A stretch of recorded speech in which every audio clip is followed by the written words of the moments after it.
कभी कभी मन में भाव आता है कि ये दोष हम क्यों करते हैं, क्योंकि हमने उनको चैतन्य माना नहीं है।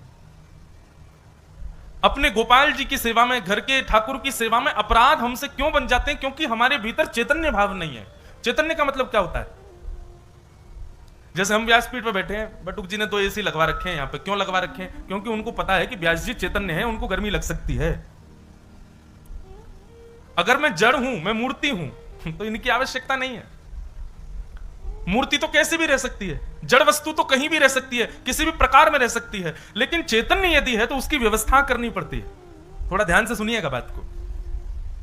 तो जो लोग ठाकुर जी को मूर्तिवंत मानते हैं, केवल धातु मानते हैं, वो कैसे भी रखते हैं अपने ठाकुर जी को, कहीं भी बैठा देते हैं, कैसा भी जल डाल देते हैं, कुछ भी पहना देते हैं, उसमें विचार नहीं करते, क्योंकि उनके चित्त में चैतन्य भाव नहीं। लेकिन वहीं अपना पुत्र आ जाए तो पुत्र के प्रति चैतन्य भाव होता है, उसको देखते तुरंत लगता है सर्दी ना लगे शॉल पहना दो, गर्मी लग रही होगी शरबत पिला दो, ये चैतन्य भाव। ऐसी चैतन्य स्थिति जब तक आप सत परमात्मा के प्रति नहीं रखोगे, तब तक उनकी सेवा आनंद नहीं देगी। यही है सच्चिदानंद रूपाय।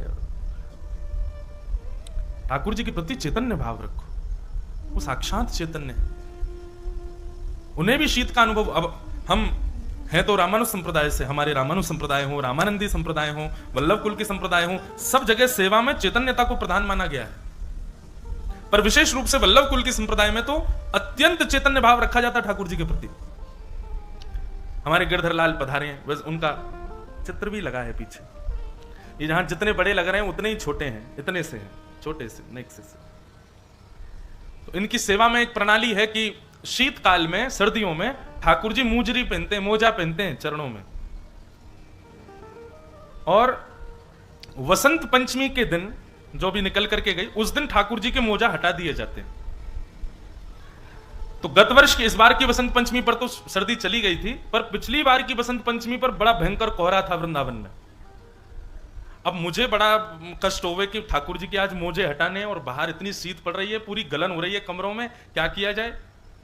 तो हमने एक आचार्य प्रवर को फोन किया, मैंने कि महाराज जी वसंत पंचमी के अनुसार ठाकुर जी के मोजा हटाने चाहिए आज। बोले हाँ, आज ठाकुर जी के मोजा मत धराना आज श्रृंगार में। मैंने कहा लेकिन वृंदावन में इतनी भयंकर सर्दी, कोहरा पड़ रहा है, गलन हो रही है, और मुझे इतनी सर्दी लग रही है, मैं सोच रहा हूं ठाकुर जी का मोजा क्यों नहीं पहनाऊं।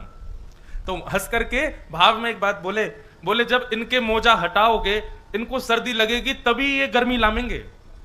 जब तक मोजा इनको पहनाते रहोगे, इनको लगेगा बढ़िया आनंद आ रहा हो, सर्दी होने दो। जब इनके वस्त्र हल्के करोगे तब इनको सर्दी लगेगी, और जब इनको सर्दी लगेगी तब ये ऋतुओं को आज्ञा करेंगे कि भाई हमको सर्दी लग रही है, अब जल्दी जाओ, तुम ग्रीष्म आने दो, बसंत आने दो।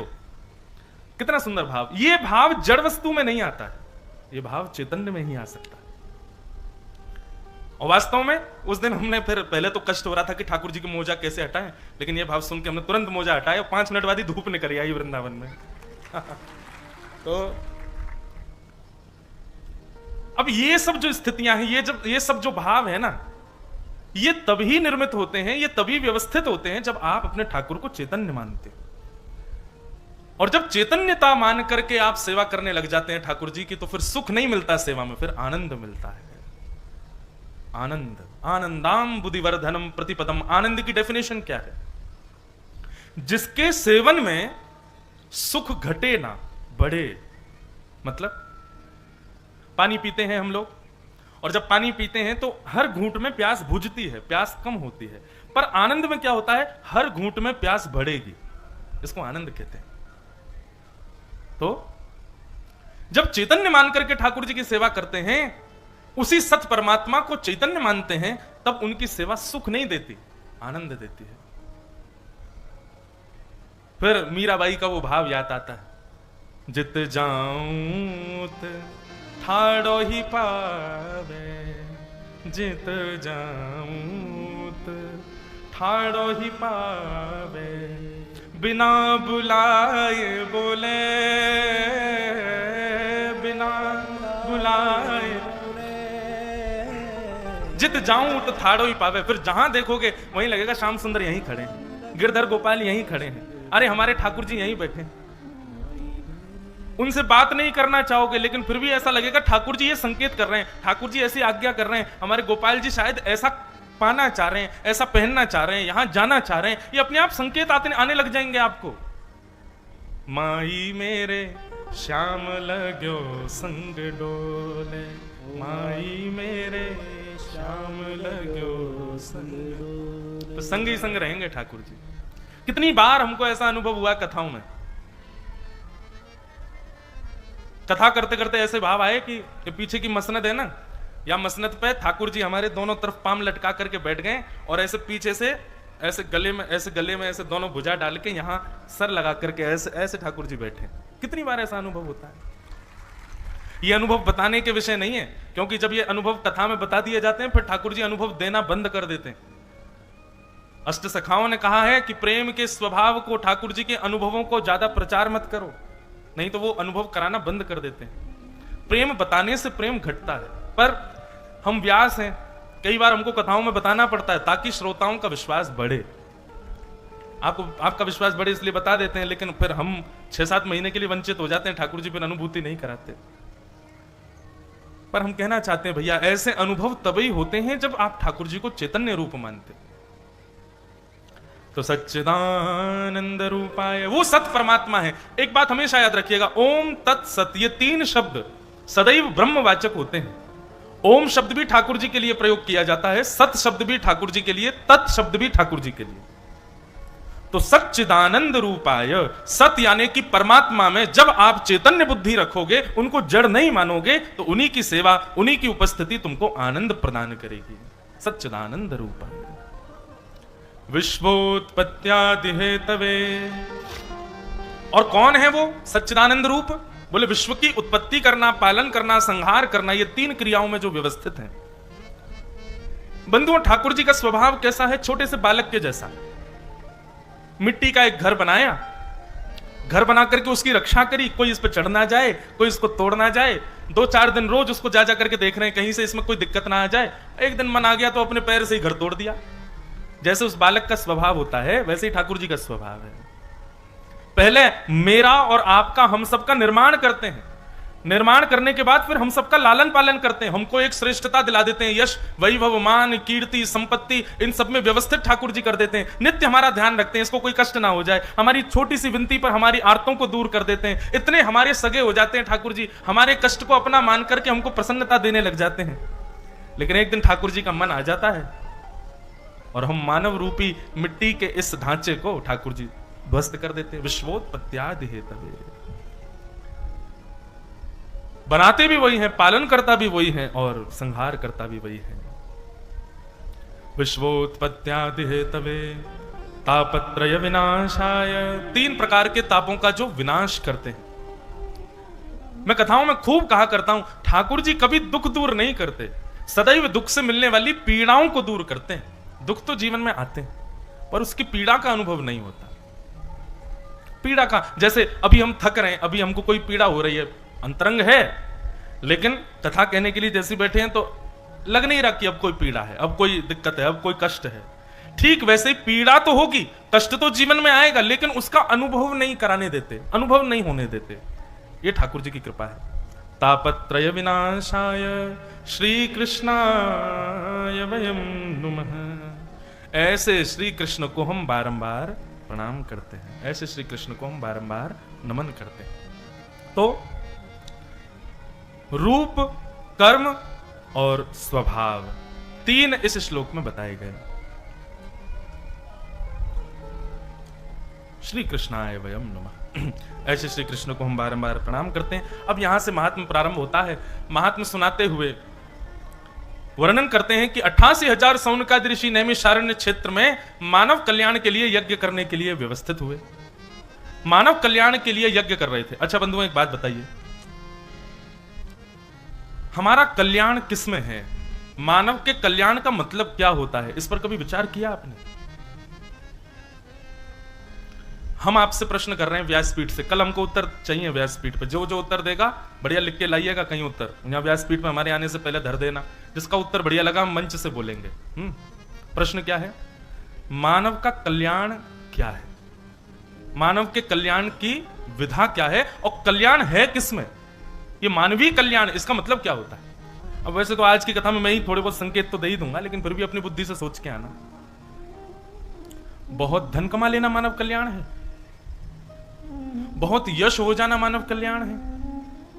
एक प्रकार से यहां आप सब लोग मुंडी हिला के मना तो कर रहे हो, लेकिन मानते आप सब भी यही हो कि धनवान होना कल्याण है। विदिशा में कोई धनवान हो जाए, निश्चित है आप भी 4 लोगों से उसकी चर्चा करते, भाई जीवन हो तो ऐसा हो, देख क्या बढ़िया है, कल तक कुछ नहीं था, हमारे संग गिल्ली डंडा खेलता था, कैसा इसका बुद्धि देखो क्या बढ़िया हो गई, अब जाकर के जो है। ऐसे बात करने वाले लोग बहुत मिलते होंगे आपको। एक हमारे पंडित जी बड़े दुखी, क्योंकि महाराज हमारे संग काम में पढ़ो छोरा, 6 में 2 बार फेल है गयो। मैंने की तो बोले हम आचार्य किए हुए ब्राह्मण हैं, वो 6 में 2 बार फेल हो गया, आज दुबई में नौकरी कर रहा है, बहुत बढ़िया घर बना लिया। सब लोग ऐसे दुखी रहते हैं। इसका मतलब क्या है? हम कल्याण उसी को मानते हैं।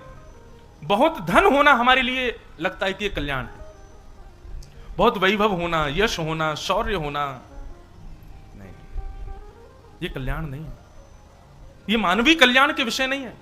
अगर आप इन सब वस्तुओं को कल्याण मानते हैं कि इसने अपना कल्याण कर लिया, इतना धन कमा के, इतना यश कमा के, वैभव कमा के, संपत्ति कमा के, नाम कमा के, यश कमा के, तो ये जितने भी कल्याण के साधन हैं, ये सब राक्षसों के पास भी थे। ऐश्वर्य जितना रावण के पास था उतना किसी के पास नहीं था। यश कीर्ति जितनी हिरण्यकश्यप की थी उतनी किसी की नहीं थी। बल जितना जरासंध में था उतना किसी में नहीं था।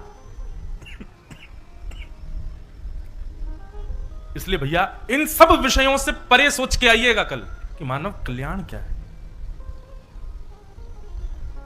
बुद्धि लगाइए। वैसे ये होना चाहिए, कथा में हर दिन एक होमवर्क मिलना चाहिए सारे श्रोताओं को, तभी श्रोता ध्यान से सुनेंगे। और ये सारे होमवर्क भी बंधुओं ऐसे हैं कि इनके उत्तर कथा में ही हैं और ढूंढने आपको हैं।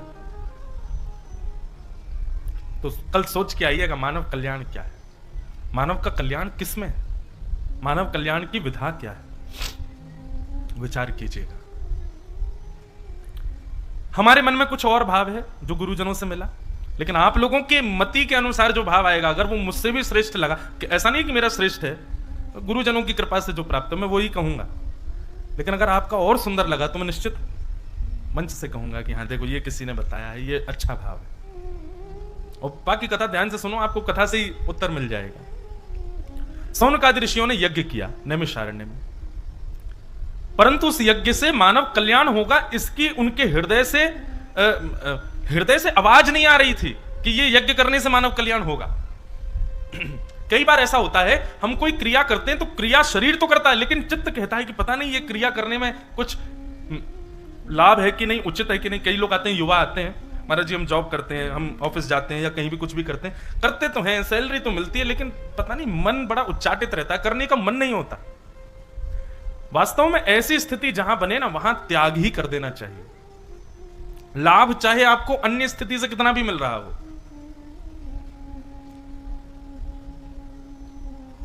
तो सौनकादि ऋषि यज्ञ तो कर रहे थे, पर यज्ञ में उनके चित्त को कहीं भी प्रसन्नता नहीं थी कि इससे मानव कल्याण होगा। तभी वहां पर सूत जी महाराज का आगमन हुआ और सब सौनकादि ऋषियों ने जाकर के प्रणाम करते हुए उनसे प्रश्न किए। व्यक्ति जब संशय में आता है ना, तभी उसके चित्त में प्रश्नों का प्रादुर्भाव होता है। एक बात सदैव याद रखिएगा, आप यदि भगवत भागवती कथा सुनते हैं, रामचरितमानस सुनते हैं, आदि आदि ये प्रश्न आप ये सब भगवत वार्ताओं के प्रति आपका लगाव है, लेकिन संशय फिर भी बना हुआ है चित्त में, तो कहीं ना कहीं आप श्रवण में कोई ना कोई अपराध करते हो, इसीलिए संशय। नहीं तो वैष्णव का एक स्वरूप ये होता है कि वो कभी उसके दिमाग में कुंठा नहीं होती, उलझने नहीं होती, वो सदैव सुलझा रहता है।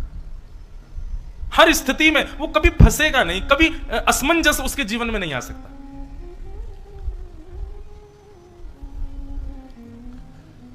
कई लोग बहुत सेवा करते हैं, खूब कथा सुनते हैं, लेकिन उनकी असमंजस कभी खत्म ही नहीं होती, वो सदैव असमंजस में रहते हैं। वास्तविकता यह है बंधुओं कि ये वैदिक भागवती कथा, मानस जी की कथा आदि आदि ये जो भगवत वार्ताएं हैं, ये आपने सुनी हैं, इनका प्रभाव क्या होगा कि आपके चित्त की कुंठा, आपके चित्त की असमंजसता, ये सब नष्ट हो जाएंगी। अपने आप उत्तर मिल जाया करेगा प्रश्न का। मीराबाई कोई पढ़ी लिखी नहीं थी, मीराबाई के जीवन में कोई ऐसे गुरु नहीं थे जो बैठ करके उनको रोज सिखाते हो, बस सत्संग करती थी मीराबाई, लेकिन जीवन में कभी मीराबाई की असमंजस नहीं आई। एक बार आई थी बस, हमने मीरा चरित्र पर कथा की एक बार, इतना आनंद आया, आज तक मीराबाई याद आती रहती है, मन होता है दोबारा कहें। मीराबाई को कभी संशय नहीं हुआ, पति परिवार ससुराल के लोग सब विचित्र थे उनके, लेकिन कभी मीराबाई ऐसा नहीं लगा कि कर्म पर हाथ रख के बैठी हो, सोच रही हो, चिंता में पड़ गई हो, क्या होगा, कैसे होगा, क्या करूं क्या नहीं करूं, कभी नहीं। मीराबाई के पास हर स्थिति का सॉल्यूशन था। और यही एक वैष्णव की पहचान है, यही एक कथा श्रोता की पहचान है, यही एक कथा वक्ता की पहचान है कि वो कभी असमंजस में नहीं पड़ता। वैकुंठ नाथ है हमारे स्वामी। भगवान कौन है? वैकुंठ नाथ। वैकुंठ का मतलब क्या होता है? कुंठा रहित जो है। कुंठा मतलब उलझने नहीं है जिनके दिमाग में, सब चीज सुलझी हुई है, वो वैकुंठ नाथ। और उनके हम उपासक। हमारे चित्त में कुंठा क्यों हो? हमारे चित्त में असमंजस क्यों हो? जिस प्रकार नित्य औषधि लेने वाले का वो रोग खत्म होता है, ऐसे नित्य सत्संग करने वाले के चित्त से असमंजस खत्म हो जाता है। वो फिर कभी दुविधा में नहीं पड़ेगा। मतलब कैसे समझाएं? अब आपको समझ आ रहा है कि नहीं? हम तो बोलते जा रहे हैं, समझ आ रही है ना बात? मतलब दो रास्ते हैं, तो आप रुक करके ये नहीं सोचोगे क्या करें, आप सोचोगे इस पे जाना और यही ठीक है। इतनी असमंजस नहीं रहेगी दिमाग में। ये सत्संग का प्रभाव। और ये कोई हम अपनी मनगढ़ंत बात कह रहे हैं, नहीं। बिनु सत्संग विवेक ना होई, राम कृपा बिन सुलभ न सोई। विवेक क्या होता है? विवेक बिनु सत्संग विवेक न। विवेक का मतलब सही गलत की पहचान। सत्संग और कुछ देता ही नहीं है, विवेक ही देता। और विवेक ही चाहिए व्यक्ति को जीवन में। व्यक्ति विवेक शून्य होता है, इसीलिए संसार में फंसता है, इसीलिए संसार में समाज में कुंठित होता चला जाता है। जिस दिन वो विवेक युक्त हो जाए, उसके जीवन में कोई असमंजस होगी नहीं। ये सत्संग से मिलता है। तो सबने जाकर के प्रश्न किया और सूत जी महाराज से कहा, मानव कल्याण करने के लिए हम लोग यज्ञ कर रहे थे, पर यज्ञ से हमको लगता नहीं है कि हो पाएगा। अब आपसे हम कुछ प्रश्न करना चाहते हैं, कृपा करके आप हमको इनके उत्तर दीजिए। बोले करो, क्या प्रश्न है? तो श्रेयसाम यद भवेत् श्रेय पावनानां च पावनम कृष्ण प्राप्ति करम सस्वत साधनम तद्वदाधुना। भगवान, श्रेष्ठ से श्रेष्ठ, पवित्र से पवित्र और जल्दी से जल्दी भगवत मिलन का कोई मार्ग हमको बताइए। कृष्ण प्राप्ति करम सस्वत साधनम तद्वदाधुना। ठाकुर जी हमको कैसे मिलेंगे? कृपा करके हमको यह बताओ। और भगवान, कलयुग है, इस सौनकादि ऋषि प्रश्न कर रहे हैं। कलयुग में लोगों पे समय नहीं है, इसलिए जल्दी से जल्दी भगवत प्राप्ति का पवित्र से पवित्र, श्रेष्ठ से श्रेष्ठ उदाहरण बताइएगा। ये प्रश्न किया। बंधुओं, प्रश्न सदैव कैसा होना चाहिए? ध्यान से सुनिए सब लोग। प्रश्न कैसा होना चाहिए कि पूछने वाले को भी उत्तर से कल्याण मिले, और जो उत्तर दे रहा है उसको भी उत्तर देने में सुख मिले, उसका भी कल्याण हो, और बाकी के चार लोग जो खाली बैठे सुन रहे हैं उनका भी कल्याण हो। प्रश्न सदैव ऐसा होना चाहिए। ऐसे प्रश्न नहीं होने चाहिए कि बस हमारा उत्तर मिल जाए, सीताराम चल दो। प्रश्न सदैव गुरुजनों से कभी करने का अवसर मिले तो ऐसा प्रश्न करो जो बताने वाले, सुनने वाले और पूछने वाले तीनों का कल्याण। अब यहां प्रश्न क्या किया? कृष्ण प्राप्ति का श्रेष्ठ से श्रेष्ठ, उत्तम से उत्तम और सरल सहज उपाय हमको बताइए। एक प्रश्न किया और उस एक प्रश्न में ही 88,000 सौनकादि ऋषि बैठे हैं और सूत जी महाराज व्यास मंच पर बैठ करके कथा सुनाते हैं। ऐसा प्रश्न होना चाहिए। और लोग पीछे पड़े रहते हैं, हमारे व्यासपीठ पर प्रश्न आते हैं, सुदामा जी के माता पिताजी का नाम क्या था बताओ, राम जी की दादी का नाम क्या था बताइए। ये कोई प्रश्न है? क्या करना आपको जान के उनके माता पिता कौन थे, दादी कौन थी? प्रश्न ऐसा करो जिससे सबका कल्याण हो। जब ये प्रश्न किया तब सूत जी महाराज यहां से प्रवचन करना प्रारंभ करते हैं और कहते हैं कि कालव्याल मुखग्रास त्रास निर्णास है तमे श्रीमद्भागवतम शास्त्रम कलौ कीरेण भाषितम। बहुत सुंदर बात। काल रूपी व्याल, व्याल कहते हैं सर्प को, समय रूपी सर्प के मुख में हम आप सब लोग भोजन के भांति बैठे हैं, ग्रास के रूप में। कब तक जीवित हैं? जब तक वो अपना मुख बंद नहीं कर रहा। जिस दिन काल रूपी व्याल ने अपना मुख बंद कर लिया, उसी दिन हमारा गोविंदाय नमो नमः हो जाएगा। बंधुओं, ये मृत्यु हमारी भाई समझ लो या बहन समझ लो, इसका जन्म हमारे संग ही होता है और ये सदैव हमारे गले में गलवैयां डाल करके रहती है। ज्यों ज्यों हम बड़े होते हैं त्यों त्यों ये भी बड़ी होती है। बस एक दिन इसको झटका ज्यादा स्नेह आ जाता है तो बस गले लगा लेती है। जिस दिन इसने गले लगाया उसी दिन हम चले जाएंगे, और वो कभी भी हो सकता है, किसी भी क्षण हो सकता है। बहुत ध्यान से सुनिएगा। काल रूपी व्याल यानी कि सर्प के मुख में हम आप सब लोग भोजन के भांति हैं, तब तक जीवित हैं जब तक मुख खुला हुआ है। काल रूपी सर्प ने मुख बंद किया, उस दिन हमारी मृत्यु हो जानी है। इस मृत्यु के भय को जो दूर करे वो श्रीमद् भागवत की कथा है। श्रीमद् भागवतम शास्त्रम कलौ कीरेण भाषितम।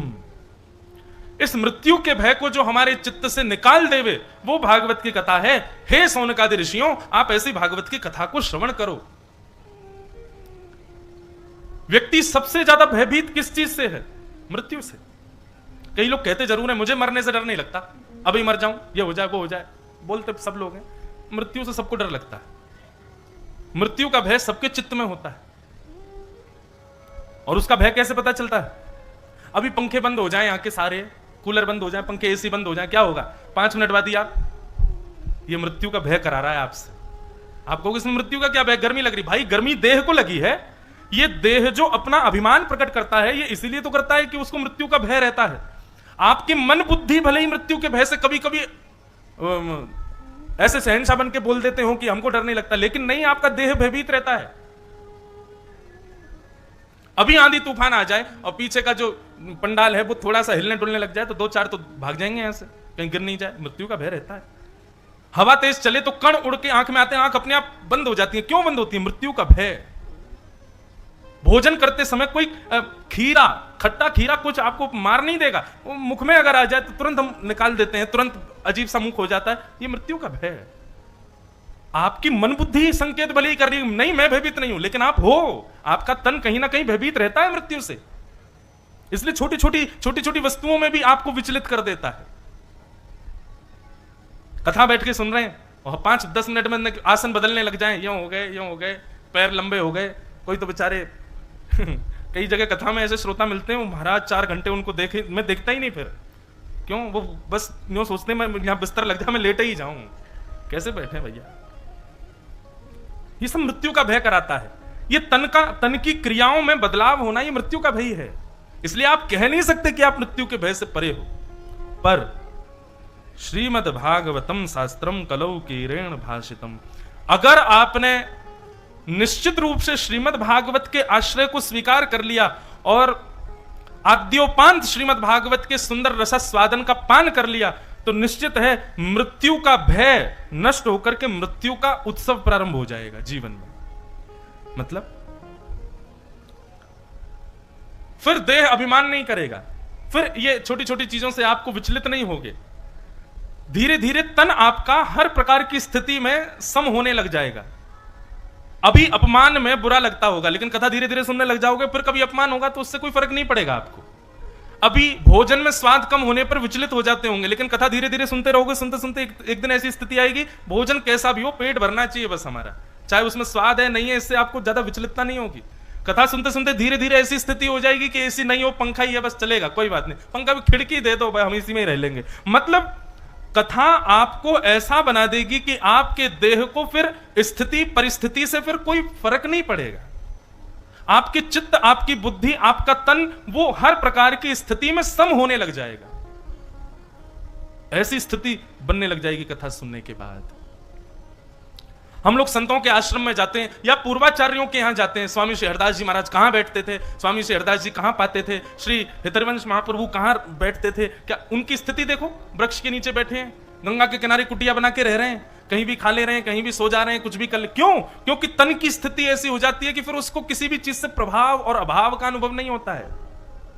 यह सत्संग का प्रभाव है।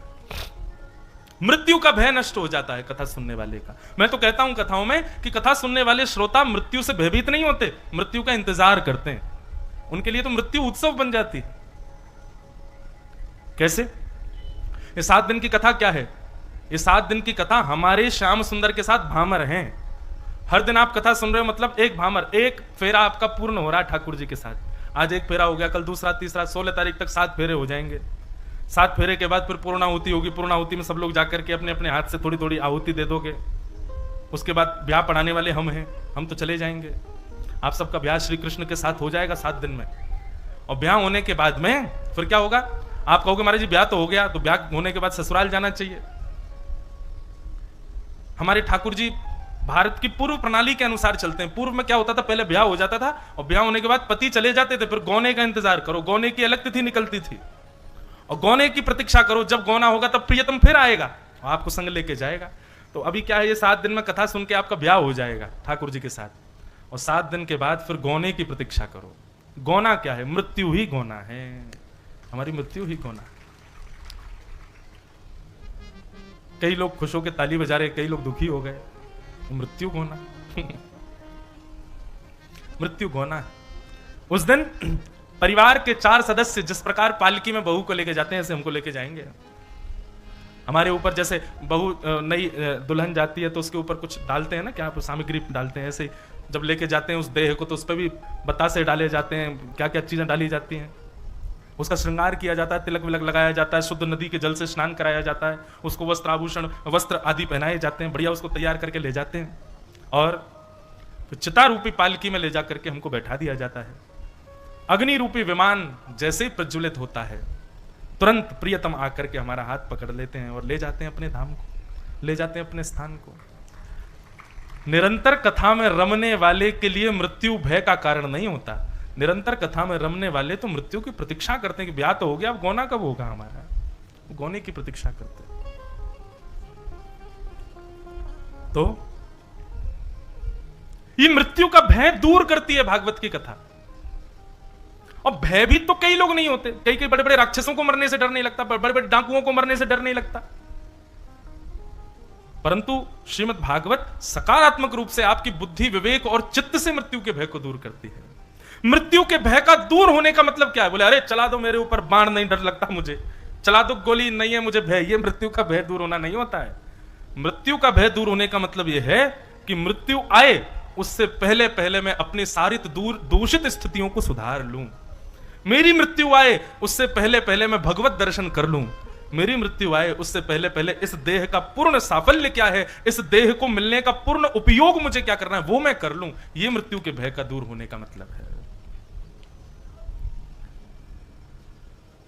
तो श्रीमद् भागवत ऐसा निर्माण करती है। काल व्याल मुखग्रास त्रास हेतवे श्रीमद् भागवतम शास्त्रम कलौ कीरेण भाषितम। भागवत की कथा के विषय में जब महात्मा ऐसा सुनाया तो सौनकादि ऋषि बोले महाराज ये भागवत की कथा क्या है, जरा इसके बारे में हमें बताओ। बोले भैया ये भागवत की कथा वो है जो सुनाना भी दुर्लभ है, देवताओं को भी दुर्लभ है। देवताओं को 2 चीजें दुर्लभ हैं जो हम मानवों को मिली हुई हैं। पहली, भागवत की कथा देवता नहीं सुन सकते। क्यों? देवता बहुत व्यस्त रहते हैं अपने कार्यों में, इसलिए देवताओं को कथा सुनने का अधिकार नहीं है। पहली भागवत की कथा। दूसरी, तक्रम सक्रश्च दुर्लभ। छाछ मट्ठा पीते हो आप लोग हैं? दही बिलोने के बाद मक्खन दूर होने पर जो बच जाता है छाछ, देवताओं को पीने को नहीं मिलती कभी। क्यों? क्योंकि स्वर्ग में कभी भी कोई वस्तु बासी नहीं होती और दूध बासा नहीं होता, इसलिए कभी तक्रम यानी कि छाछ बन नहीं पाती। इसलिए तक्रम सक्रश्च दुर्लभ, देवताओं को छाछ बड़ी दुर्लभ है। तो ये 2 अमृत हम लोगों को मिले हुए हैं। एक देह को सुख देता है, दूसरा चित्त को सुख देता है। दोनों का सेवन करना चाहिए। तो बोले देवताओं को भी दुर्लभ है ये भागवत की कथा। ऐसी भागवत की कथा के आश्रय में हमको रहना चाहिए। तब प्रश्न किया महाराज ये भागवत की कथा सबसे पहले किसने किसको सुनाई, जरा इसके बारे में विस्तार कीजिए। तब विस्तार करते हुए यहां पर कहते हैं कि एकदा ही विशालाया चत्वार ऋषयो मला सत्संगार्थम समायाता ददृशस्तुत्र नारद। एक बार की बात है, बद्री विशाल में 4 ऋषि भ्रमण कर रहे थे। कौन कौन? सनक, सनंदन, सनातन, सनत कुमार। और चारों ने नारद जी महाराज को देखा। नारद जी को देखते ही चारों ने पूछा कथम ब्रह्मन दीन मुखम कुतश्चिंतातुरो भवान। हे ब्रह्मन, तुम इतनी चिंता में क्यों लग रहे हो? क्या बात है, तुम्हारे चेहरे से ऐसा क्यों लग रहा है कि तुम बड़े चिंतित हो? बंधुओं, मानव की पूर्ण पहचान उसका मुखमंडल करा देता है। बहुत ध्यान से सुनिएगा सब लोग। एक और चीज, सत्संग करने वाले की दृष्टि ऐसी हो जाती है कि वो किसी का चेहरा देख करके परख सकता है कि ये व्यक्ति सत्संगी है कि नहीं। आपकी नहीं पता, पर हमको तो ऐसी हो गई है कि इतने लोग मिलते हैं, व्यक्ति के केवल उपस्थित होके उसके मुखमंडल की आकृति मात्र से इतना अनुभव तो हो जाता है कि ये सत्संगी है कि नहीं। ये कोई चमत्कार नहीं है, ये सत्संग की विधा है। सत्संग आपको इतना अनुभवी बना देता है कि आपके नेत्रों के आगे जो आएगा आप उसके चेहरे को देख के ही पता कर लोगे कि ये सत्संगी है कि नहीं। प्रणाम करने की स्थिति से पता चल जाता है कि गुरुजन उपाश्रित है कि नहीं। उसके उठने बैठने चलने और शब्दों के प्रयोग से पता चल जाता है कि ये कितना सत्संग करता होगा। सत्संग का प्रयोग बता देता है, उसकी स्थिति बता देती है कि सत्संगी है कि नहीं। तो चेहरे से यह पता चलना कि यह थका हुआ है, चेहरे से यह पता चलना यह प्रसन्न है, चेहरे से यह पता चलना उदास है, ये सामान्य बात है। पर चेहरे से यह तक पता चल जाना कि यह व्यसनी है, चेहरे से यह तक पता चल जाना ये कामी है, ये भोगी है, लोभी है, ईर्ष्यालु है, ये सत्संग की कृपा होती है। सत्संग करने वाले व्यक्ति को ऐसी दृष्टि मिल जाती है, वो अनुभव कर लेता है सामने वाले से। तो नारद जी महाराज के मुख को देख करके सनत कुमारों ने कहा कि भगवान आप इतने चिंतित क्यों लग रहे हो, क्या बात है। तब नारद जी कहते हैं, बोले भगवान क्या बताऊं, बड़ा विचित्र हो गया मेरे साथ। तो बोले क्या? बोले पृथ्वी की बड़ी प्रशंसा होती है देवलोक में, और प्रशंसा सुनकर के मैं पृथ्वी पर भ्रमण करने के लिए गया, लेकिन पृथ्वी तो बिल्कुल उल्टी है, जैसी सुनी वैसी तो कुछ भी नहीं है। और यह बात निश्चित है बंधुओं, पृथ्वी पर विद्यमान जितने स्थान हैं सबकी प्रशंसा सुन लीजिएगा, पर जब आप वास्तविक रूप से उस स्थान पर व्यवस्थित होगे तो वो स्थान उतना सुख नहीं देगा जितनी उसकी चर्चा सुख दे रही थी। बहुत ध्यान से सुनिएगा, एक बात, एक सूत्र बता रहे हैं। सांसारिक वस्तु और भगवत संबंधी वस्तु दोनों में अंतर क्या है? सांसारिक वस्तु चर्चा से बड़ी सुंदर लगती है, लेकिन जब आप उसका उपभोग करोगे तो वो उतनी बढ़िया नहीं लगती जितनी चर्चा में बढ़िया लग रही थी। जैसे अब भोपाल में कोई खाने की वस्तु हो, उसकी कोई बहुत प्रशंसा करे, अरे महाराज वहां की वो कचौड़ी खा लेना, अरे तुम याद कर लोगे, अरे ऐसी है वैसी है, जे है वो है, आदि आदि।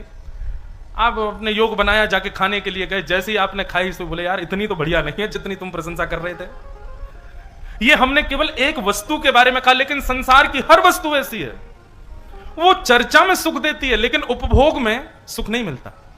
लेकिन भगवत वार्ता जितना सुनने में सुख देती है, अनुभव में उससे कई गुना ज्यादा सुख मिलता है। यह अंतर है। आप यहां कथा सुन रहे हैं, सुनने में जितना सुख मिल रहा है, इसी वार्ता का जब आप अनुभव करोगे ना, तो अनुभव तो स्थिति ऐसी कर देगा कि बस जैसे कबूतर का पंख आकाश से ऐसे लहराता ना, ऐसे लहराओगे आकाश में, इतने हल्के अनुभव करोगे अपने आप को, ऐसी स्थिति में पहुंच जाओगे। कभी ठाकुर जी ने यदि इतना सा भी संकेत, कोई अनुभव, सांकेतिक अनुभव भी यदि करा दिया, आप प्रसन्न हो जाओगे। यही अंतर है संसार में और आध्यात्म में। आध्यात्मिक स्थिति केवल बड़ी बड़ी बातें नहीं है, उसका अनुभव कीजिए एक बार, वो अनुभव चर्चा से ज्यादा सुख देता है। तो नारद जी महाराज ने पृथ्वी की बड़ी प्रशंसा सुनी। घूमने के लिए जब पृथ्वी पर आए, अहम तुम पृथ्वीम यातो ज्ञात्वा सर्वोत्तमामिति पुष्करम च प्रयागम च काशी गोदावरीम तथा हरिक्षेत्रे कुरुक्षेत्रे श्रीरंगम सेतुवंदनम एवमादिषु तीर्थेषु भ्रममाण इतस्ततः। नारद जी महाराज बोले पृथ्वी पर जब मैं भ्रमण करने के लिए गया तो बोले मैं तीर्थ क्षेत्रों में गया, तब मेरी ये स्थिति हो गई। कहीं मैं गैर तीर्थों में चला जाता तो क्या होता? तीर्थों में जाकर के मैंने क्या देखा? बोले सब कुछ बिल्कुल उल्टा है। तीर्थ तो बड़े पवित्र हैं, तीर्थों की नदियां बड़ी पवित्र हैं, तीर्थों की महिमा बड़ी पवित्र है, पर तीर्थ आने वाले लोगों से अनुभव किया गया तो उनके स्वभाव, व्यवहार और बुद्धि ये तो बड़ी संकीर्ण है। कैसी है? बोले सत्यम नास्ति तपः शौचम दया दानम न विद्यते उदर भरिणो जीवा बराका कूट भाषिण। बहुत सावधानी से सुनना। सत्यम नास्ति, सत्य तो कोई बोलता ही नहीं है बंधुओं।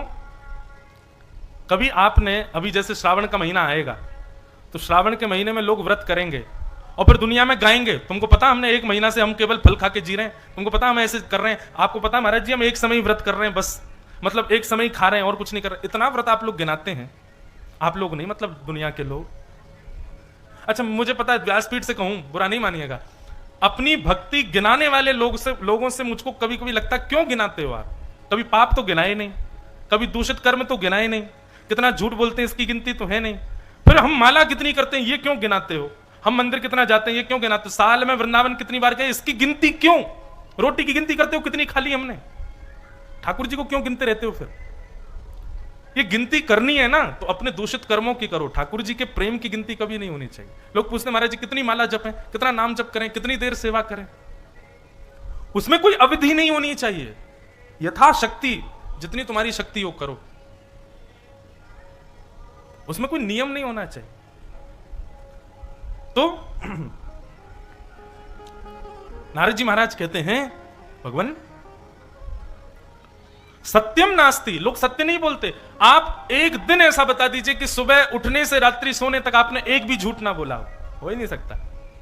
कोई ना कोई झूठ तो बोलते हैं। सत्यम नास्ति, शौचम नास्ति, पवित्रता नहीं है। बाहर की पवित्रता भले ही है, भीतर से दूषित है हम सब लोग। सत्यम नास्ति, शौचम नास्ति, दया नास्ति, दया नहीं है हमारे अंदर। दानम नास्ति, उदर भरिणो जीवा, केवल एक चीज पर हमारा ध्यान केंद्रित रहता है, ऐसा कुछ करें हमारा पेट भरा रहे, हमारे भोजन पानी चलते रहे बस। अच्छा, आजकल एक नया ट्रेंड चला है, कथा वक्ताओं की बात कथा वक्ताओं पर ही थोप दी जाती है। अब हम ये बात कह रहे हैं, लोग हम पे ही थोप देते हैं। अच्छा महाराज जी आप भी तो कथा इसी के लिए ही कर रहे हो आप भी तो कथा इसी के लिए कर रहे हो कि आपका पेट भरा रहे, उधर भरिणो जीवा। हाँ कर रहे हैं, हम इसी के लिए कर रहे हैं, पर इसके लिए कर रहे हैं कि कथा करने से इतना मिले कि अगली कथा भी कर सकें, भगवत चर्चा कर सकें, इसके लिए पेट भर जाए हमारा, कि हमारी चर्चा चलती रहे, भगवत वार्ता में विक्षेप ना आए, इतना अन्न तो मिले, इसके लिए कर रहे हैं। इसके लिए नहीं कर रहे हैं अगर कि कथा करने से इतना मिले कि खा पी करके घर जाके पड़े रहे, 5 स्टार होटलों में घूमते रहे, कहीं डोलते रहे, ऐसा इसके लिए नहीं कर रहे हैं। भोगने के लिए नहीं कर रहे हैं, इसलिए कर रहे हैं कथा कि इतना मिले कि इतना बल तो आवे तन में कि अगली कथा भी कर सकें और नए देशों में शहरों में जाकर के भगवत चर्चा सुना सकें। इसके लिए उधर भरने की कोशिश करते हैं, अपने उपभोग के लिए नहीं कर रहे हैं।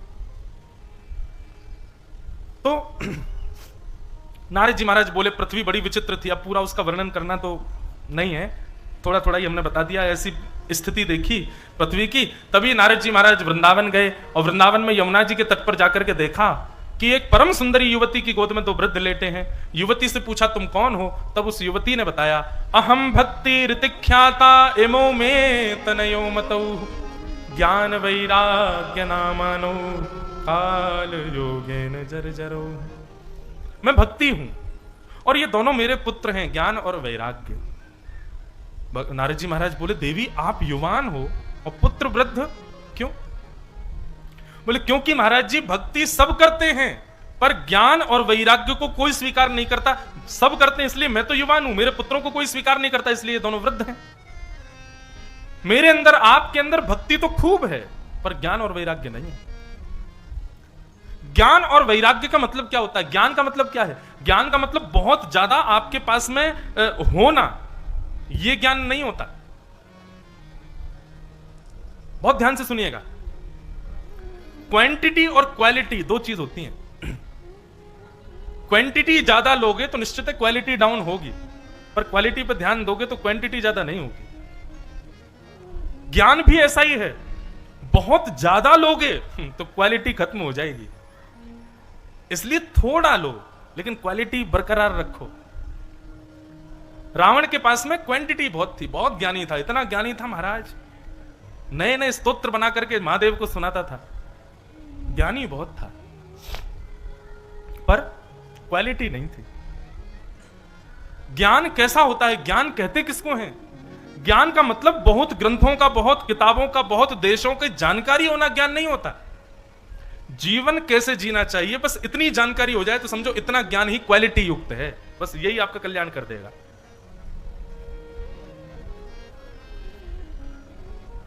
बहुत ज्ञानी होना जरूरी नहीं है, विवेकी होना जरूरी है। सही गलत की पहचान होना बहुत आवश्यक है। ज्ञानी तो बहुत लोग हो जाते हैं आजकल। बहुत ध्यान से सुनो, इसे कहते हैं ज्ञान, विवेक युक्त होना। और या फिर ज्ञान का दूसरा स्वरूप होता है कि ज्ञान तो है पर भक्ति युक्त ज्ञान है। भक्ति विमुक्त ज्ञान होगा तो ज्ञान अहंकार को जन्म देगा, अहंकार आ जाएगा चित्त में। भक्ति का पुत्र है ज्ञान, इसलिए भक्ति युक्त होना चाहिए। अधिकतर हमने देखा ज्ञानी लोगों में भक्ति नहीं होती, भाव नहीं होता, बस वो ज्ञान के बल पर रहते हैं।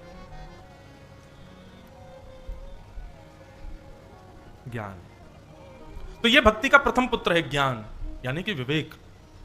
और भक्ति का दूसरे पुत्र का नाम है वैराग्य। वैराग्य का मतलब क्या होता है? घर छोड़ दो, परिवार छोड़ दो, पत्नी बच्चों को छोड़ छाड़ दो, अपने सब व्यापार छोड़ दो, नहीं। वैराग्य मतलब राग रहित होना, इसको कहते हैं वैराग्य। राग किसको कहते हैं? राग का मतलब होता है आसक्ति। आसक्ति रहित व्यक्ति जो है वो परिवार में भी रहे, व्यापार भी करे, पत्नी बच्चों के संग रहे, पर राग रहित होकर के रहे, तो इसलिए वो वैरागी माना जाएगा। राग रहित मतलब आसक्त रहित। पुत्र में प्राण बसते हैं, जरा सी खरोंच आ गई महाराज, रो रो के बेहाल कर दिया घर, इसको कहते हैं आसक्ति। व्यापार में आसक्ति, जरा सी मंदी क्या आ गई, रात भर की नींद उड़ गई है, यह आसक्ति है।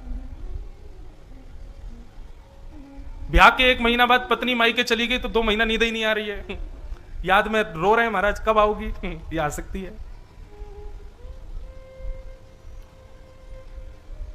इनसे रहित जो है, पत्नी के साथ भी रहे, बच्चों के संग भी रहे, व्यापार में भी रहे, परिवार में भी रहे, सबके संग रहते हुए भी आसक्ति रहित रहे, उसकी एब्सेंस आपको विचलित ना करे, इसको कहते हैं वैराग्य।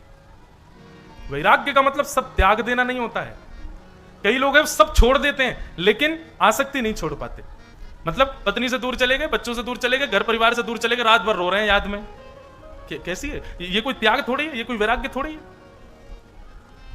वैराग्य का मतलब वस्तु सामने है, पर वस्तु सामने होते हुए भी मन विचलित ना हो उसके प्रति, उसको वैराग्य कहते हैं। ये 2 पुत्र हैं भक्ति के।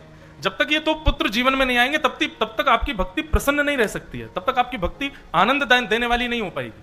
इसलिए ज्ञान और वैराग्य को विद्यमान रखो। कभी कभी मुझे लगता है वैराग्य के विषय में, अभी बागेश्वर धाम में भी मैं कह रहा था, लोग मंगलवार का व्रत करते हैं, सोमवार का व्रत करते हैं, एकादशी का व्रत करते हैं, और व्रत में अन्न का त्याग कर देते हैं, अन्न छोड़ देते हैं। वास्तविकता में व्रत कैसा होना चाहिए? उस वस्तु का त्याग करो जिसके बिना आप विचलित हो जाते हो। अब के सोमवार, अब के मंगलवार, अब की एकादशी पर उस वस्तु के बिना रहना जिसके बिना आप रह नहीं पाते। और ये कोई इसका मतलब ऐसा नहीं कि कई भक्त ठाकुर जी से प्रेम करते हैं तो बोले महाराज जी आप ठाकुर जी के बिना रहने की बात करो, नहीं, संसार की वस्तु जिसके बिना रह ही नहीं पाते। कोई व्यसनी अगर यहां बैठा है, पीता हो, खाता हो, या कोई और व्यसन उसके अंदर हो, उसका एक दिन त्याग करे, खूब दबा के रोटी खाओ, लेकिन उसका त्याग करो जो व्यसन आपके अंदर है। विश्वास मानिएगा आपके इतने मंगलवारों में हनुमान जी के दर्शन नहीं हुए होंगे, जिस दिन आप व्यसन का त्याग करके अपना व्रत करोगे, स्वप्न में हनुमान जी जरूर आएंगे उस दिन। बोले भैया मैं तो बहुत खुश हूं भैया, आज तूने असली व्रत किया है। बताओ बंधुओं, अन्न का त्याग करने की 2 विधाएं। व्रत के दिन अन्न क्यों नहीं खाते? 2 कारण हैं। पहला जो आध्यात्मिक कारण है वो ये है कि अन्न खाने से हमारी आयु कम होती है। 2 चीजों पर हमारी आयु निर्भर होती है, एक तो बहुत खाने पर और एक बहुत बोलने पर। इन 2 चीजों से आयु कम होती है, इसलिए 2 ही व्रत किए जाते हैं, अन्न का व्रत और दूसरा मौन व्रत। ये 2 ही व्रत की विधा बात बताई गई है। लेकिन अब समय बदल गया, आदमी वैसे ही मौन रहता है। क्यों? मुख से नहीं बोल रहा लेकिन सोशल मीडिया पे बड़े बड़े खर्रा डालता है लिख लिख के। मुख से नहीं बोल रहा लेकिन व्हाट्सएप पे 4-4 पैराग्राफ लिख के भेज रहा है। तो आजकल मौन की और अन्न के त्याग के व्रत की कोई महिमा रह नहीं गई है इतनी ज्यादा। अब व्रत बदलना चाहिए। अब व्रत में उस वस्तु को लाओ जिसके बिना तुम रह नहीं पाते। प्राचीन काल में जब फोन नहीं था, इंटरनेट नहीं था, इतनी व्यवस्थाएं नहीं थी, तब आदमी पे 2 ही काम थे, या तो बोलता रहता था या खाता था। तीसरा कोई काम क्या था आदमी के पास? इसलिए व्रत के नियमों में इनको बता दिया गया। तो व्रत 2 कारणों से किया जाता है। आध्यात्मिक कारण तो यह है कि अन्न एक दिन आप नहीं खाते हो तो आपकी आयु बढ़ती है, और दूसरा कारण यह है कि जब आप अन्न सेवन नहीं करते हो तो एक दिन आप उस वस्तु के बिना रहते हो जिसमें आपकी आसक्ति। ये प्राचीन काल में आसक्ति थी अन्न के अंदर, अब नहीं है। अब व्यक्ति 4 दिन भूखा रह लेगा लेकिन 4 दिन फोन के बिना नहीं रह सकता।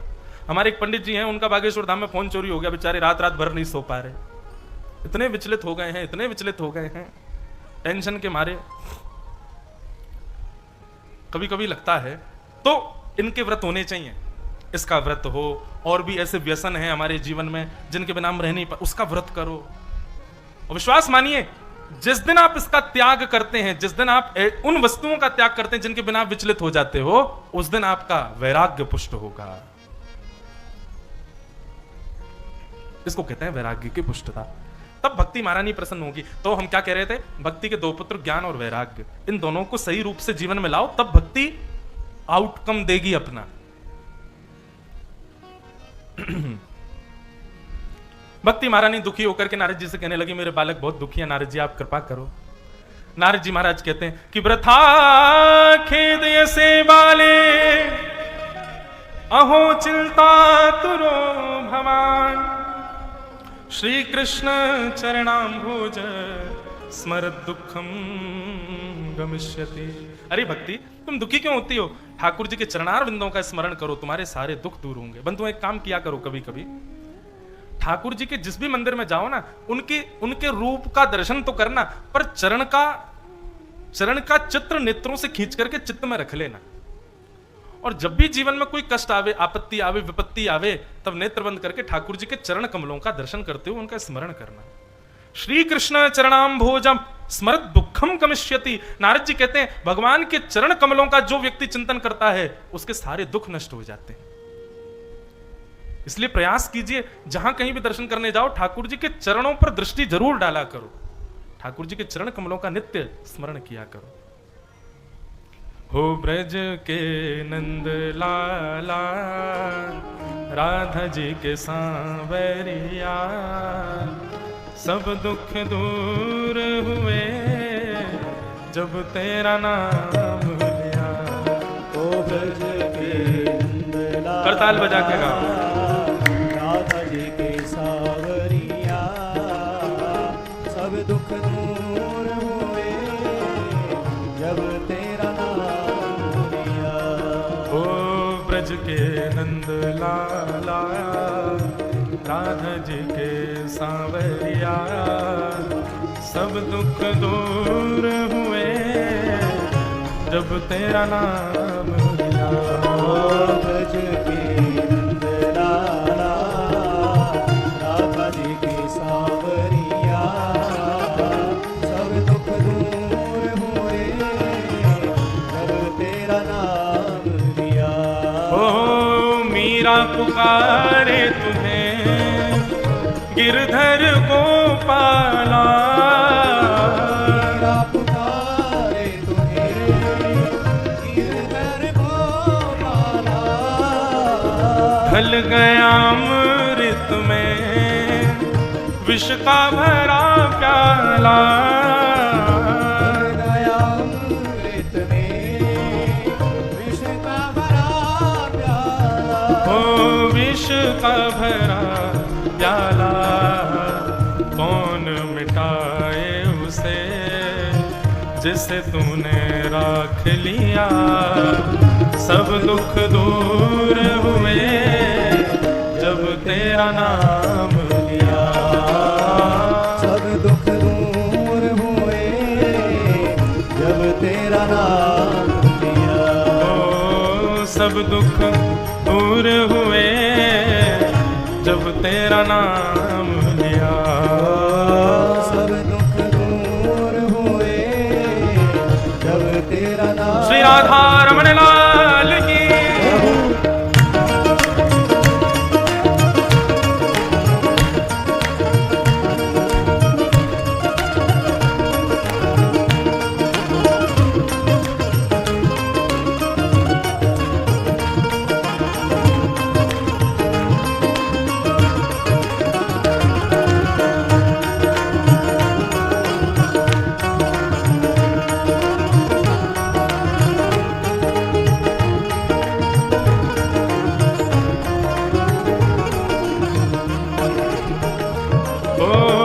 जब तेरे गोकुल में आई विपदा भारी, जब तेरे गोकुल में आई विपदा भारी, एक इशारे में टाली विपदा सारी।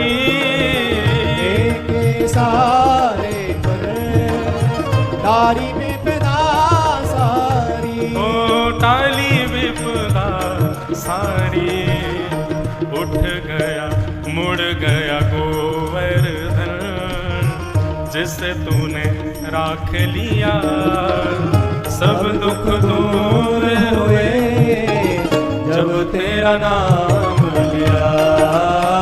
सब दुख दूर हुए जब तेरा नाम लिया।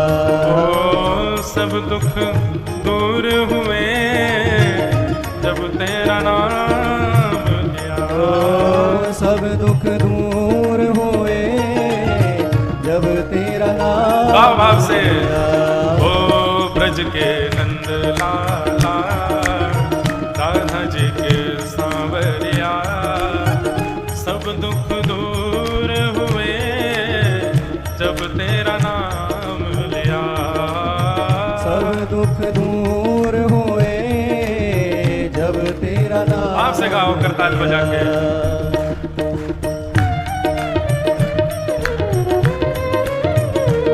बोलो वृंदावन बिहारी लाल की, प्यारे गिरधर लाल की।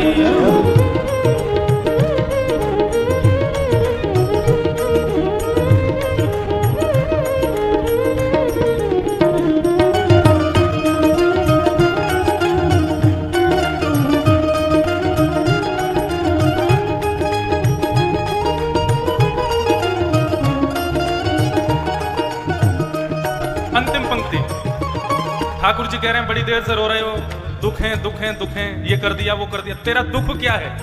तो मेरा दुख क्या है सुनो। देख रहे हो तुम मेरे दुखड़े सारे, देख रहे हो तुम मेरे दुखड़े सारे। मेरे सारे दुख आपको पता है ठाकुर जी, पारिवारिक दुख हो, स्वास्थ्य का दुख हो, शारीरिक दुख हो, जीवन में दुख हो, सब पता है, पर सबको नजरअंदाज करो। एक अलग का दुख है, उसको पूर्ण कर दो। ठाकुर जी कह रहे हैं क्या दुख है? आप हमको दिख नहीं रहे हो ठाकुर जी, सबसे बड़ा दुख है, बस इस दुख को पूर्ण कर दो नाथ। देख रहे हो तुम मेरे दुखड़े सारे, देख रहे हो तुम मेरे दुखड़े सारे। कब दर्शन दोगे मेरी आंखों के तारे, कब दर्शन दोगे मेरी आंखों के तारे। ओ मेरी आंखों के तारे, अधर पे मुरली है, कांधे पे कामरिया, सब दुख दूर हुए जब तेरा नाम लिया। सब दुख दूर हुए जब तेरा नाम लिया। अरे हाँ सब दुख दूर हुए जब तेरा नाम लिया।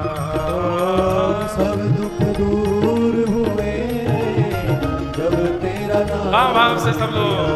ओ ब्रज के नंद लाला, राधा जी के सांवरिया, सब दुख दूर हुए जब तेरा नाम लिया।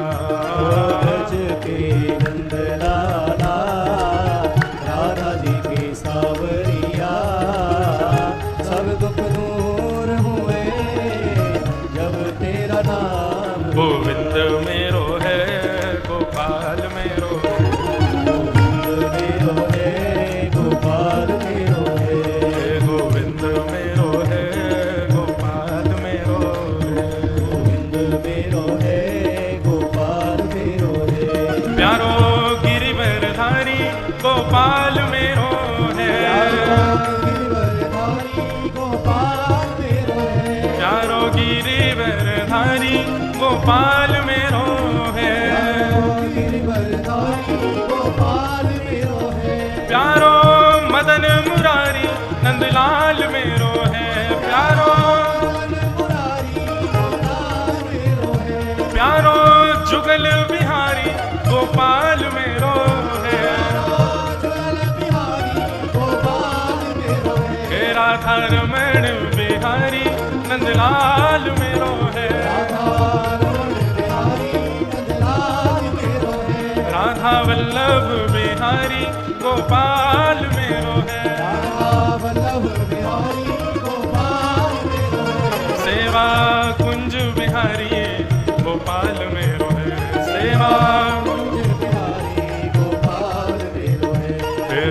गोविंद मेरो है गोपाल मेरो है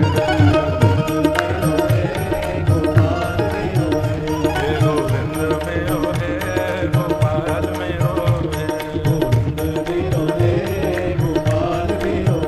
है गोविंद मेरो है गोपाल मेरो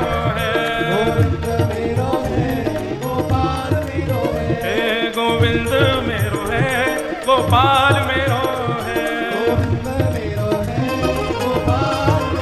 है गोविंद मेरो है गोपाल मेरो है राधा रमण बिहारी नंदलाल मेरो है ओ प्यारों की गिरिवरधारी गोपाल मेरो है ओ प्यारों की गिरिवरधारी गोपाल मेरो है गोविंद मेरो है गोपाल मेरो है गोविंद मेरो है गोपाल मेरो है श्री राधा रमण लाल की जय। तो भक्ति के दो पुत्र हैं, ज्ञान और वैराग्य। दोनों का कष्ट देख भक्ति महारानी ने नारद जी से कहा कि आप इनके कुशलता का कोई साधन बताओ। तब नारद जी महाराज ज्ञान और वैराग्य को पुष्ट करने के लिए गीता का पाठ, वेद वेदांतों का, भागवत का एवं वेदों का पाठ सुनाते हैं। तो जब तक पाठ सुनते हैं तब तक तो दोनों ठीक रहते हैं, जैसे ही पाठ पूर्ण होता है फिर वृद्ध हो जाते हैं। नारद जी महाराज ने संतों से जाकर के पूछा कि महाराज, ज्ञान वैराग्य की कुशलता के लिए ठाकुर जी ने सत्कर्म की आज्ञा की है, कृपा कर मुझे यह बताएं सत्कर्म कहते किसको हैं? तब नारद जी महाराज सत्कर्म पूछते पूछते बद्रीनाथ पहुंचे और बद्रीनाथ में फिर यही प्रश्न उन्होंने सनत कुमारों से किया। सनत कुमारों से पूछने पर सनत कुमारों ने उत्तर दिया है, द्रव्य यज्ञस्तपो यज्ञ योग यज्ञस्तथा परे स्वाध्याय ज्ञान यज्ञश्च ते तु कर्म विसूचका। द्रव्य यज्ञ, तप यज्ञ, योग यज्ञ, स्वाध्याय यज्ञ और ज्ञान यज्ञ, ये 5 प्रकार के यज्ञ ही सत्कर्म हैं। इनमें सबसे श्रेष्ठ सत्कर्म है किसी को ज्ञान प्रदान करना, सबसे श्रेष्ठ यज्ञ है। और ज्ञानों में भी सबसे श्रेष्ठ ज्ञान श्रीमद् भागवत का ज्ञान है। सत्कर्म सूचको नूनम ज्ञान यज्ञ स्मृतो बुधई श्रीमद् भागवतालाप सतु गीत सुखादिभि। श्रीमद् भागवत की कथा ये सबसे श्रेष्ठ सत्कर्म है। श्रीमद् भागवत में सब आ जाते हैं, सारी कथाएं, सारे वेदों के, सारे उपनिषदों के, सबका सार भागवत में विद्यमान है। ऐसी भागवत जी का सार है। सनत कुमारों ने कहा कि आप भागवत की कथा कराओ। तब नारद जी महाराज ने सनत कुमारों से ही प्रार्थना की कि महाराज आप ही सुना दो, आपसे बढ़िया वक्ता नहीं मिलेगा। तब सनत कुमारों ने ऋषिकेश में, आनंद वन को ही ऋषिकेश कहते हैं, गंगा के द्वार आनंद वन में आकर के श्रीमद् भागवत की कथा सुनाई। असंख्य श्रोता उसमें पधारे, देवता पधारे, ऋषि पधारे, सब पधारे। तभी समस्त उन श्रोताओं के मध्य भक्ति, ज्ञान, वैराग्य तीनों का प्रादुर्भाव हुआ। तीनों युवा हो गए। भक्ति सुतौ तौ तरणौ गृहीत्वा प्रेमैक रूपा सहसा विरासीत् श्री कृष्ण गोविंद हरे मुरारे नाथेति नामानि मुहुः वदन्ति। श्रीमद् भागवत की कथा सुनते ही भक्ति, ज्ञान, वैराग्य तीनों पुष्ट हो गए, तीनों युवान हो गए। बंधु, कथा जब आप सुनेंगे तो ऐसा होगा कि आपकी भक्ति पहले से श्रेष्ठ होने लग जाएगी, ज्ञान पहले से ज्यादा तीव्र होने लग जाएगा, वैराग्य पहले से ज्यादा कुशल हो जाएगा। परंतु हमको क्या चाहिए कि कथा के बाद भी ये दोनों तीनों कुशल बने रहें। होता क्या है, जब तक हम कथा सुनते हैं तब तक तो ये सधे रहते हैं, कथा पूर्ण होते ही तीनों फिर से वृद्ध हो जाते हैं। नहीं, इनकी कुशलता सदा बनी रहनी चाहिए। तो भक्ति महारानी इस प्रकार पुष्ट हो गई। नारद जी महाराज से कहा मैं कहां बैठूं? नारद जी ने कहा सबके चित्त में जाकर के बैठ जाओ। इस प्रकार भागवत के महात्म का प्रथम सर्ग सुनाया गया। भागवत के महात्म के दूसरे भाव में यहां से चतुर्थ अध्याय प्रारंभ होता है और कौन कौन से पापों से कथा मुक्त करती है, कैसे कैसे प्रकार के पाप करने वाले लोग कथा सुनने से पाप रहित हो जाते हैं, यह बताया गया।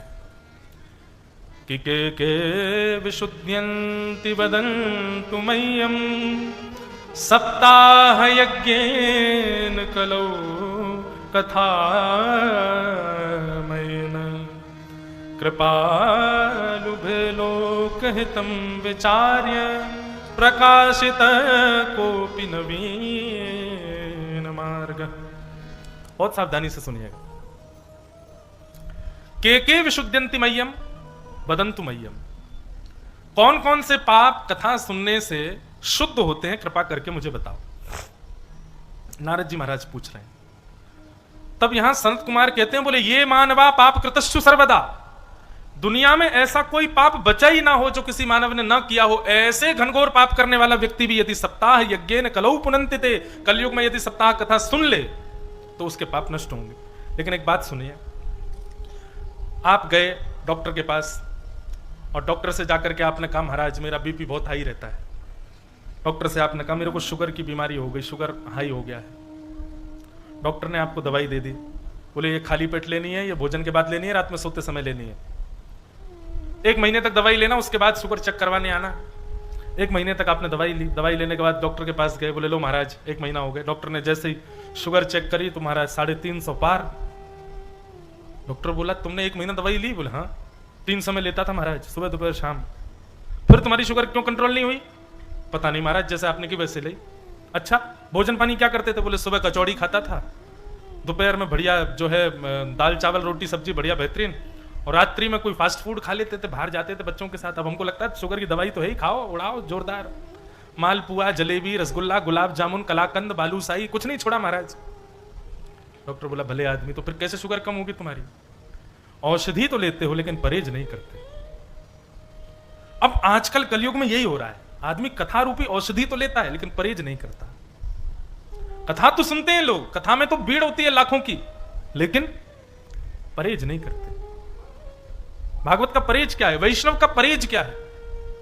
बहुत सारे परहेज हैं। एक तो कल से कथा में बैठा ना तो एक कागज पेन लेके बैठा कीजिए, सबके हाथ में दिखना चाहिए मुझे, और जो बढ़िया बात लेके लिखो। भैया ये कोई कथा कोई मनोरंजन का विषय थोड़ी है, मैं मंच पे आया आपने माला पहना दी, थोड़ा स्वागत सत्कार हो गया, पुष्प वर्षा कर दी, हो गया काम। नहीं, हमको तो, मैं तो स्वागत सत्कार से और बचता और हूं। कथा सुना कीजिए, जीवन उपयोगी बात मिले तुरंत लिखा कीजिए। कथा के कई परहेज हैं। जैसे कथा का परहेज क्या है? कथा सुनने वाले वैष्णव को परहेज क्या करना चाहिए? 10 प्रकार के परहेज हैं, कल बताएंगे हम। 10 परहेज, उनका पालन कीजिएगा। बाकी तो कथा में आते रहेंगे, वो परहेज की एक अलग ही लिस्ट बना लीजिए। 10 तो मैं कम कह रहा हूं, और भी बढ़ेंगे, लेकिन 10 चुन के कल बताऊंगा। अभी बहुत सारे आ रहे हैं दिमाग में, हम भी खुद चुन के लाएंगे, उनको लिखना। फिर तो वैष्णव के 10 परहेज होने चाहिए। तो कथा सुनना तो औषधि लेने जैसा है। भव रोग जो हमको हुआ है, वो रोग को नाशक तो बनाएगी, रोग को दूर तो करेगी भव रोग को, लेकिन केवल औषधि लेते रहोगे, परहेज नहीं करोगे तो काम नहीं चलेगा। थोड़ा परहेज करना पड़ेगा, थोड़ा वॉक भी करनी पड़ेगी, सब करना पड़ता है, परहेज तो आवश्यक है। सनत कुमार कहते हैं भैया दुनिया में कितने भी पाप किए हो, व्यक्ति ने कितना भी भयानक रोग क्यों ना हो गया हो पाप का, कथा रूपी औषधि में सामर्थ्य है उसको नष्ट करने की, पर संग में परहेज भी करना पड़ेगा। आपका कितना भी बड़ा पाप हो नष्ट हो जाएगा, ये गारंटी ले रहे हैं यहां पर। सबसे पहला परहेज तो एक ही है कि जो आप कथा में सुन रहे हो वो केवल सुनने तक सीमित नहीं रहना चाहिए। पिबत भागवतम रसमालयम, श्रवण की आज्ञा नहीं दे रहे हैं। वेद व्यास जी महाराज कह रहे हैं पियो, क्योंकि पी हुई वस्तु शरीर में लगती है और दिखती भी है। जैसे एक कटोरी घी रोज पीने वाला व्यक्ति 6 महीने बाद देख लेना गाल लाल दिखेंगे, गदमदरा से हाथ हो जाएंगे, पैर वैर सब बढ़िया उसके गदमदरा हो जाएगा। गदमदरे का मतलब क्या होता है? खूब भारी हो जाएगा, चेहरे से पता चल जाएगा खाता पीता होगा चक्कर। शरीर की आकृति से ही रसोई में बनाने वाले रसोईया पता कर लेता है इतनी रोटी तो चाहिए होंगी इसको। तो शरीर में दिखना चाहिए कि आप कथा सुनते हो, आपके शरीर में लगे। आपका चलना फिरना उठना बैठना बता देता है कि आप कथा सुनते हो कि नहीं। कई लोग बच्चे प्रणाम करते हैं ना, तो उनके प्रणाम करने की विधा से पता चल जाता है कि ये कुछ नहीं जानते। जो प्रणाम ऐसे होता है ना, ऐसे समझ जाते हैं इनको कुछ नहीं आता, बेचारे बस दबाव में प्रणाम कर रहे हैं। और एक प्रणाम की विधा होती है कि जैसे ही आपको वैष्णव दिखा तो आपने ये भी विचार नहीं किया कि पृथ्वी पर कींच पड़ी है कि धूल पड़ी है कि क्या है, बस लेट गए दूर से दंडवत। ये भी अभिलाषा नहीं कि इनको छीना है, हमें जाके हाथ दिख गए वहीं प्रणाम। लगता है कि हाँ वैष्णव संग करता है। निश्चित ही ठाकुर जी की कथा सुनने का प्रेमी। हनुमान जी महाराज के विषय में एक प्रसंग आता है कि राम जी जब ये बात प्रस्ताव रखी गई कि भाई लंका कौन जाएगा, सारे बानर उछल रहे थे, हमको भेजो हमको भेजो हमको भेजो, हम लेके आएंगे, देखो मुझ में इतना बल, देखो मुझ में ये बल, मुझ में ये बल। सबसे पीछे कोने में एक शिला पर बैठे थे हनुमान जी महाराज चुपचाप। जामवंत जी ने उन्हीं को चुना। अपने आप को बार बार प्रस्तुत करता होगा, निश्चित है वो सत्संगी व्यक्ति नहीं होगा। सत्संगी व्यक्ति का लक्षण ये होता है कि वो स्वयं को गौड़ रखेगा, छुपाएगा, बार बार प्रस्तुत नहीं करेगा। कोई काम बताइए मैं करूं, बताओ मैं करूं, अरे मैं कर दूंगा, आप मुझे बस बताओ। नहीं, सत्संगी व्यक्ति हाथ जोड़े पीछे खड़ा रहेगा, उसमें सारी सामर्थ्य है, लेकिन वो दिखाएगा नहीं, बताएगा नहीं कि वो सामर्थ्यवान है। सत्संगी का लक्षण है। तो कथा पियो, दिखे आपके शरीर में, आपके आव भाव नैन नक्शे पता चले कि आप कथा सुनते हो। इस प्रकार कहते हुए कहने लगे, कितने भी बड़े पाप किए हों कथा सुनने से सब मुक्त हो जाते हैं। नारद जी महाराज बोले, अच्छा माता पिता से द्रोह करने वाला पाप यदि किसी बालक ने किया हो, कथा उसको भी पवित्र करती है? तब सनत कुमार कहते बोले, निश्चित। और इसी के प्रमाण स्वरूप में कथा सुनाई इसकी धुंधुकारी। आत्मदेव नाम के ब्राह्मण थे, सबको कथा पता है, हम बस शीघ्र में कहकर के कथा को विराम देते हैं। धुंधुकारी आत्मदेव नाम के ब्राह्मण थे, उनके कोई संतान नहीं थी। संत ने एक फल दिया, आत्मदेव ने अपनी पत्नी को वो फल जाकर के दे दिया। पत्नी धुंधुली ने वो फल गैया को खिला दिया। गौ के खाने से बांझ गैया के गर्भ से गोकर्ण नाम के पुत्र का जन्म हुआ, और स्वयं ने एक सहेली के पुत्र को ही अपना लिया, वही धुंधुकारी हुआ। बड़े होकर के धुंधुकारी दुष्ट हुआ और गोकर्ण पंडित ज्ञानी हुए। पुत्र के द्वारा प्रताड़ित करने पर आत्मदेव जी बड़े दुखी हो गए, घर छोड़ करके एक बार चले गए। मां ने तो कुआं में कूद के प्राणी त्याग दिए। तब आत्मदेव जी को गोकर्ण जी ने ज्ञान उपदेश किया। इसी को 2 श्लोकी भागवत हमारे पूज्य पिताजी महाराज के गुरुदेव, हमारे पूज्य दादा गुरुदेव, परम पूजनीय प्रातः स्मरणीय श्री रामानुज प्रपन्नाचार्य गुरु जी महाराज, इसको 2 श्लोकी भागवत कहते हैं। बहुत सुंदर। गोकर्ण जी महाराज अपने पिता को ज्ञान उपदेश कर रहे हैं, बहुत ध्यान से सुनिएगा। कि देहे स्थिमां सरुधिरे भीमतिं त्यजत्वं जायादिषु सदा ममतां विमुञ्चन् पश्यानिशं जगदिदं क्षणभङ्गुनिष्ठं वैराग्यरागरसिको भवभक्तिनिष्ठः कि धर्म भजस्व सततम त्यज लोक धर्मान् सेवस्य साधु पुरुषां जहि काम तृष्णाम् अन्यश्च दोष गुण चिंतनमाशु मुक्त्वा सेवा कथा रस महो नितरां पिबत्वम्। बहुत सावधानी से सुनो, बस ये 2 श्लोक सुन के हम कथा विराम करेंगे। गोकर्ण जी महाराज कहते हैं, पिताजी व्यक्ति को दुख केवल 2 वस्तु देती हैं। कितनी बड़ी विचित्र आश्चर्य की बात है कि हम केवल 2 साधनों से दुखी होते हैं। पिताजी, पहला दुख का कारण होता है अहमता, अहंकार।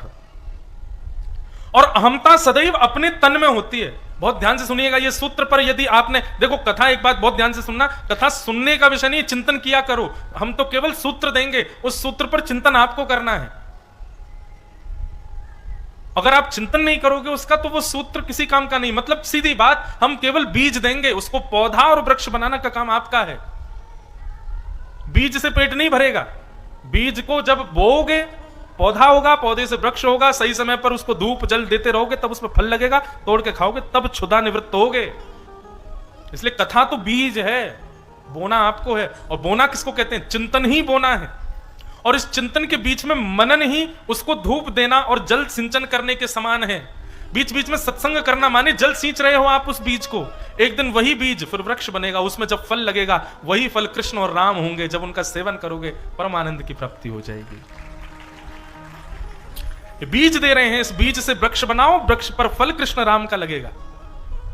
इसलिए बहुत ध्यान से सुनो, चिंतन करना इन बातों का। पहला दुख का कारण क्या है? अहमत्व।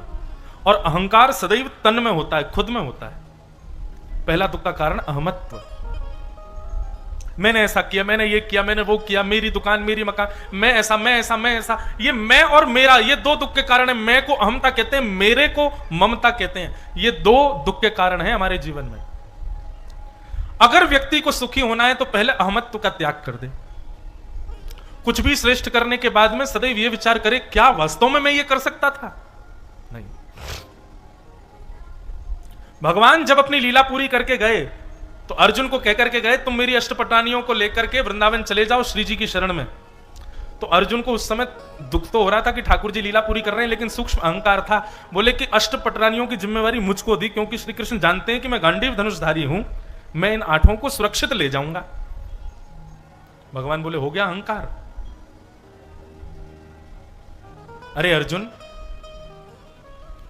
गांडीव धनुषधारी तू है, इसका अहंकार करता है। भगवान ही छद्म वेश धारण करके आए और 8 को चोरी करके ले गए। अर्जुन कुछ नहीं कर पाया। उस दिन अर्जुन अपने गांडीव धनुष को देखता है और अब सोचता है इसका बल कहां चला गया। तब उसके नेत्र बंद होते, सारी रील घूमती है और तब उसको पता चलता है, बोले कि मैंने श्रेय लिया कि कौरवों को मैंने हराया, लेकिन वास्तव में कौरव तो उसी दिन हार गए थे जिस दिन वो कृष्ण के विपक्ष में खड़े हो गए थे। कौरवों को अर्जुन ने थोड़ी हराया, कौरवों को युधिष्ठिर ने थोड़ी हराया, कौरवों को भीमसेन ने थोड़ी हराया है। कौरवों की हार तो उसी दिन हो गई थी जिस दिन वो श्री कृष्ण के विपक्ष में खड़े हैं। रावण की, कुंभकर्ण जैसे बलशालियों की हार तो उसी दिन हो गई जिस दिन वो राम जी के विपक्ष में खड़े हो गए। आप लोग कभी अनुमान लगाना, हमेशा आप कथाओं में यही सुनोगे, बलि इतना पावरफुल था, रावण इतना बलशाली था, कुंभकर्ण इतना बलशाली था, जरासंध में 10,000 रातियों का बल था, कंस इतना शक्तिशाली था, पूतना इतनी विशाल विकराल, ये सर्वगुण संपन्न थे, शक्ति में कोई कमी नहीं, फिर भी हार क्यों गए? क्योंकि विपक्ष में कृष्ण खड़े हैं, विपक्ष में राम खड़े। जो व्यक्ति अपने बल का, बुद्धि का, विवेक का अहंकार करता है वही राक्षस है और उसके विपक्ष में सदा कृष्ण खड़े होते हैं। इसलिए तुम्हारी हार निश्चित होगी, आज नहीं तो कल होगी, होगी जरूर। इसलिए कभी अहमता नहीं।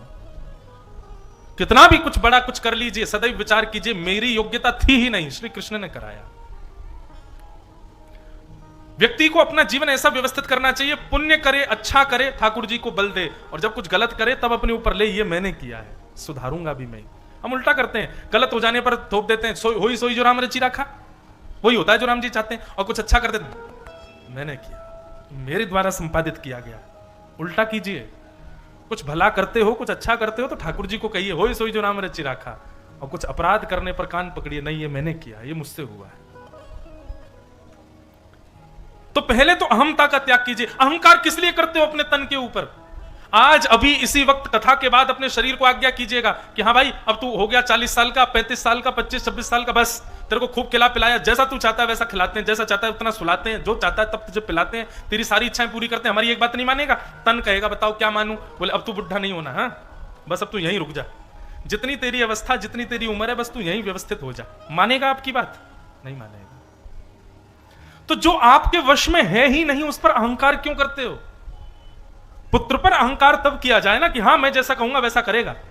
जो आपके वश में ही नहीं है, घर में लोग पालतू कुत्ता रखते हैं, रखते तो हैं, लेकिन वो कुत्ता उनकी माने तो उसको पालतू कहा जाए, उसको कह दिया जाए जो भी नाम होते हैं टॉमी, वैसे तो रखने नहीं चाहिए घरों में।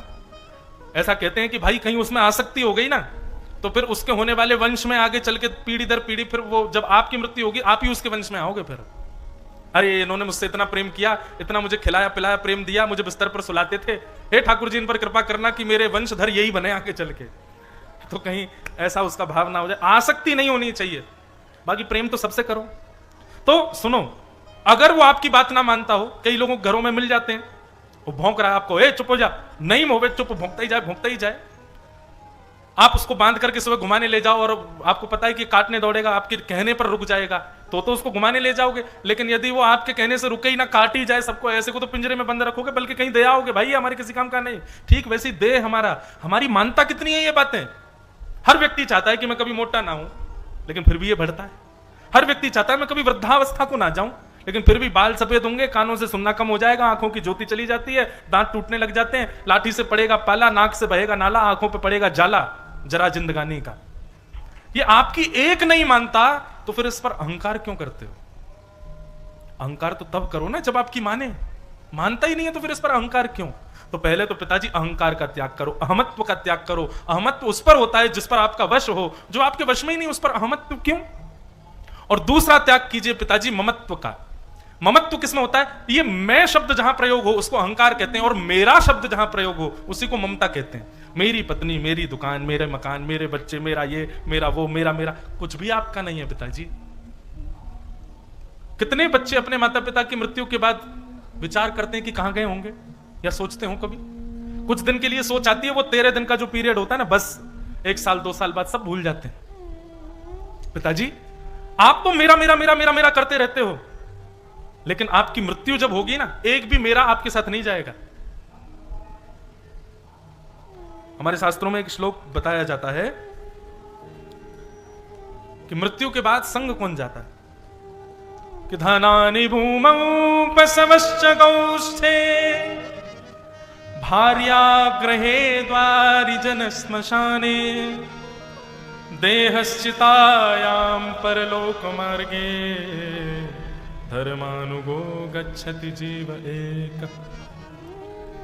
मृत्यु के बाद संग कौन जाता है? बोले धनानि भूमौ, जितना धन आपने कमाया, चाहे कितना भी कमाया हो, सब जहां है वहीं रह जाएगा। वो फुदक के बाहर नहीं आ जाएगा बैंक अकाउंट निकल करके, अरे अरे मेरा स्वामी मर गया, मैं इसके संग जाऊंगा, इसने मुझे कमाया था, मैं इसके संग ही रहूंगा। नहीं, वो जहां है वहीं रह जाएगा। धनानि भूमौ पशवश्च गौष्ठे। आप कितनी भी गाड़ी ले लो, मर्सिडीज, BMW, फॉर्च्यूनर, बड़ी बड़ी गाड़ियां लेते हैं महाराज लोग, खड़ी रह जाएंगी, स्वयं चल के बाहर नहीं आ जाएंगे। अरे हमारा स्वामी हमको खरीद के लाया था, हमको भूख लगती थी पेट्रोल डलवाता था, इसके संग हम जाएंगे? कुछ नहीं, खड़ी रह जाएंगे। आप कहोगे महाराज जी ये तो नॉन लिविंग थिंग है, धन और गाड़ी ये तो अजीवित है, जीवित लोगों की बात करो। तो चलो आओ जीवितों की बात कर लेते हैं। भार्या, पत्नी, 7 फेरे लिए और मांग में सिंदूर डालते समय आप लोग अनुभवी बैठे, हमको तो नहीं है। जब विवाह होता है तो पंडित जी वचन करवाते हैं ना, 7 जन्मों तक साथ नहीं छोड़ेंगे, अगले जन्म में भी तुम ही मुझे मिलना। दोनों एक दूसरे को देखते बोले हाँ हम ही मिलेंगे, संग संग ही रहेंगे। क्या होता है? मृत्यु होने पर भार्या गृहे द्वारी, पत्नी केवल घर के द्वार तक जाती है, उसके आगे नहीं जाती। आप कहोगे महाराज जी पत्नी की बात मत करो, पत्नी तो 26-27 साल के जब हम हो गए थे तब आई थी, 25-26 साल तक तो घर वालों ने संग दिया, उनकी बात करो। तो जनश्मशाने 25-26 साल पत्नी के आने से पहले जो तुम्हारे संग थे वो भी केवल शमशान तक जाएंगे। भाई हो गए, सतमित्र हो गए, परिवारीजन हो गए, शमशान तक जाएंगे। आप कहोगे ये लोग तो 26-27 साल थे, लेकिन मां के गर्भ में ये देह मेरे साथ था, 9 महीने ये मेरे संग था और कोई मेरे साथ नहीं था। तो देहश्चितायाम, देह भी केवल चिता तक संग जाएगा, अग्नि लगते ही देह भी राख यहीं हो जाएगा। संग गया कौन? कोई भी नहीं, केवल एक वस्तु साथ जाती है, आपके द्वारा किया गया भगवत भजन आपके साथ जाता है, वही आपकी गति सुनिश्चित करता है कि अब तुम कहां जाओगे। आपने कमाया कितना, इससे गति निश्चित नहीं होगी। आपने खाया कितना, आपने बनाया कितना, आपने लिया कितना, आपने दिया कितना, इससे आपकी गति सुनिश्चित नहीं होगी। गति सुनिश्चित केवल और केवल सत्संग और भजन ही करेगा। तो फिर मेरा मेरा सबको कहने की जगह मेरे केवल और केवल ठाकुर जी ऐसा कहो। पिताजी मैं और मेरा ये दोनों स्थितियों को खत्म कर दीजिए। व्यक्ति को संसार की कोई वस्तु दुखी नहीं कर सकती जो व्यक्ति मैं और मेरे से परे है। जब ये बात कही गई तब जाकर के उनके चित्त को शांति मिली और गोकर्ण जी महाराज इस प्रकार भगवत भजन करते हुए वन में चले गए। बहुत सुंदर ज्ञान दिया। धुंधुकारी दुष्ट हो गया था, मर करके एक प्रेत बन गया। प्रेत बनने के बाद भागवत की कथा सुनकर के वो अपनी प्रेत योनि से मुक्त होकर के भगवत धाम को प्रस्थान कर गए।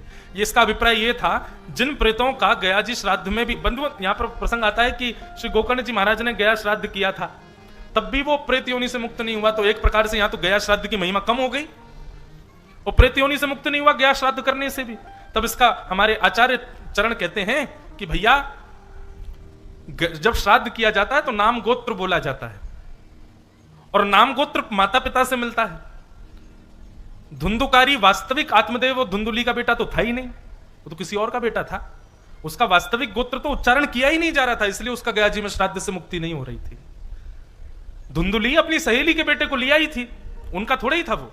और यहां पर गोकर्ण जी अपने पिता के नाम गोत्र से श्राद्ध कर रहे थे, इसीलिए उसको मुक्ति नहीं मिल रही थी।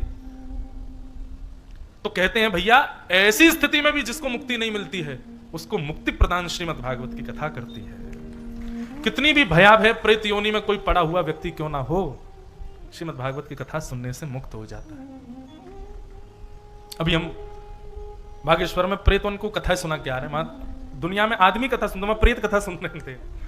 जैसे ही मैं कीर्तन गाता था महाराज प्रचंड बाल खोल कर झूमने लग जाते लोग। मैं जय हो, मैंने की दुनिया में इंसान कथा सुनते हैं, मैंने यहाँ प्रेत कथा सुनने आते हैं। एक दिन मैं दर्शन करने गया तो एक प्रेतनी ने पांव पकड़ लिया, बोले मुझे मुक्ति आप ही दोगे। अरे मैंने की बहन कथा सुन लिया करो। एक प्रेतनी तो ऐसी थी वहां पे कि वो बड़ी सज धज के बैठी थी, लग ही नहीं रहा था कि इसमें प्रेत है। मैं दर्शन करके बाहर निकला, उसने मेरे पांव छूने, इसीलिए पांव नहीं छुपाते, पांव छूने के लिए बेचारी आगे आई। अब उसको लोग हटाने, इतने में तो अंगूठा काट गई पैर का। मैं छलांग मारी वहां से और फिर उसके बाल खुले, मुझे मुक्ति दोगे। मैंने की भैया ये तो बड़ी विचित्र है भाई, प्रेतन को कौन मुक्ति दे। लेकिन भैया भागवत की कथा ऐसी है, श्रीमद् भागवती वार्ता प्रेत पीड़ा विनाशिनी। एक बात तो सिद्ध होती है कि प्रेत होते हैं, भूत होते हैं, पर ये इतने भयावह नहीं होते जितने पिक्चरों में सीरियलों में दिखा देते हैं। और एक बात आपको सत्य बताएं बंधु, प्रेत और भूत उन पर आक्रमण करते हैं जो शुद्ध नहीं रहते, जो पवित्र नहीं रहते। और अब यहां पर लोग क्या ले लेंगे बात, नहाने धोने की पवित्रता को नहीं, जिनके विचार शुद्ध नहीं है प्रेत उन पर ही आक्रमण करते हैं। तन से भी शुद्ध रहो और विचारों से भी शुद्ध रहो, कभी कोई प्रेत आपका कुछ बाल बांका नहीं कर सकता। इसलिए तन की पवित्रता तो स्नान से और विचारों की पवित्रता कथा से, नाम जप से, भगवत आराधना से, खूब सत्संग करो, कोई प्रेत आपका कुछ नहीं बिगाड़ पाएगा। इस प्रकार धुंधकारी को कथा सुनाई तो प्रेत योनि से मुक्त होकर के भगवत धाम को चले गए। बोलो श्रीमद् भागवत महापुराण की जय। ऐसी